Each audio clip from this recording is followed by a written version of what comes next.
大家好，欢迎收听第12集的台女自助餐。有一阵子没有更新了，因为大选的关系，我要选谁做了一点研究。这集的词汇会比较少，只有4个，因为有其中一个是我在家暴那一组想到的，可是那一集的数量已经爆量了。后来想想，觉得家暴跟谋杀毕竟层级也不太一样。为了这一集不要太干只有一个词汇，所以就又收集了一些关于杀女儿的用词。最后再补充追加一个家暴文化，是跟亲友吃饭的时候想到的，所以就顺便补充。第一个词叫做切8块，是用来描述谋杀受害者被分尸的用词。其实被分尸不一定是被切成8块，通常是看弃尸的搬运方法来决定要切成多小块。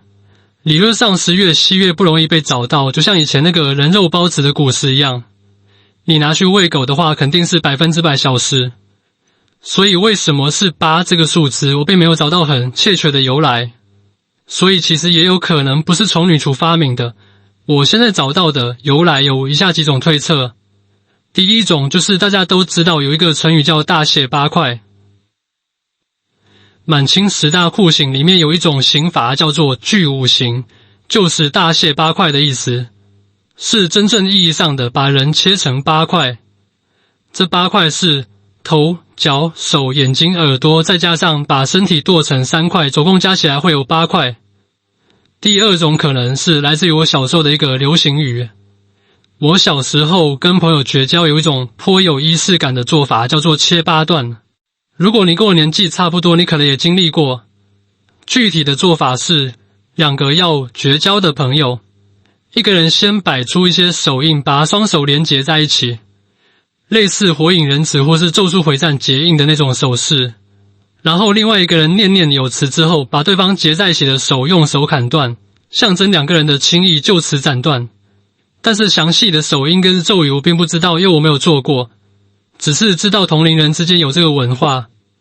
长大之后去查，有人说是因为分开的分这个字，你把上下拆开刚好就是8刀，所以这个行为才会叫做切8段。另外有几个社会案件的被害人也刚好是被切成8块，虽然它可能也是这个词的由来，可是我觉得有一点牵强。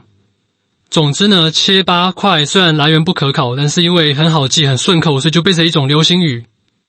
虽然社会谋杀案被分尸的原因有很多，但是我听到这个词是在从女者开始赞扬情杀案件的那阵子流行起来的。以前的地狱梗虽然有时候会酸被害人，但是不太至于那种赞扬凶杀案，所以我就把它当作是丑女文化的一环，一起记录在这里。第二个词叫做不分尸的恋爱。严格来说，这个词本身也不算是丑女，因为它只是描述社会的现况，而这个社会现在的犯罪风气是丑女的。这个词是一个流行语改编的，有一个歌手叫做汪苏泷，他有一首歌的歌名叫做不分手的恋爱。原来的歌词是我只想谈一场不分手的恋爱。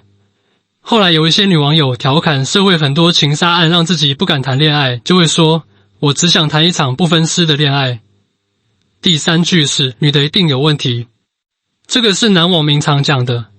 现在只要发生女性被男性杀害的案件，即使检调还不确定原因，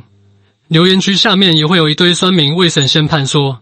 一定是女的占男方便宜所以才会被杀，或是女的一定有出轨所以才会被杀。我之所以能够很确定，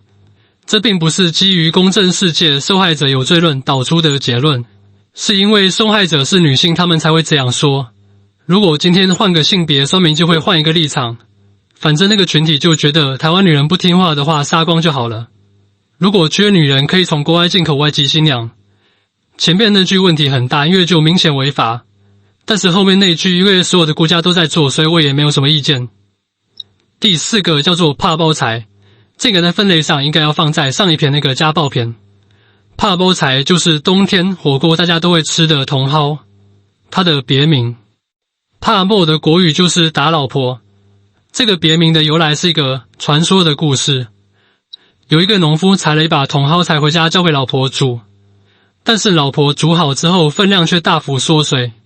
他以为老婆偷吃菜，所以就把她扁了一顿，但其实是因为茼蒿的水分比较多，预热之后，因为细胞的结构被破坏，所以体积会缩水的比较厉害。茼蒿其实很好吃，营养价值也很高，想减肥的人是可以多吃，但是打人是不对的。